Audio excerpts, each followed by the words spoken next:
God. Grabe. Sarap.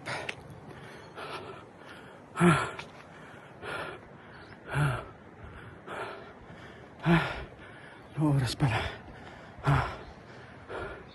Sarap. Kalilitaw lang ng araw. Nakwatsa. Patapos na tayong tumakbo. Pagkagaling kong gumising kami ni Mrs. ng 5:30, kailangan makarating kami sa 6:30 actually. Dapat makarating kami sa train station kasi papasok siya sa may Ruti Hills.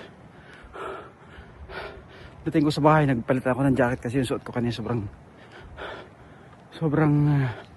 kapal.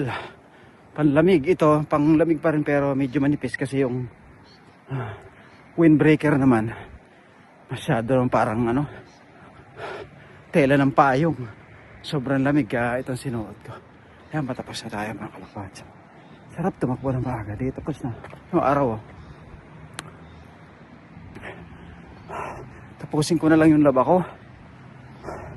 Sana makapagpahinga. Kasi day off naman. Usually mas pagod pagka day off. Gawain bahay, labahin lang 1 linggo. 2 linggo yata kami hindi nakapaglaba dahil nung nakaraang Miyerkules, nung nakaraan pa, hindi ako nakatakbo. Dahil may pinuntahan kami ni Mrs. Nung linggo naman, nako po, pinapasok naman, overtime. So, walang pasok. Walang takbo. Ito, naka-day off din. Ngayon, kaya nakatakbo ng maaga mga kalakwatsa. Yun lang ang pakonsuelo sa sarili. Makapag-jogging, pawisan. Kasi puro trabaho, tulog. Mga kalakwatsa. Yan. Bye.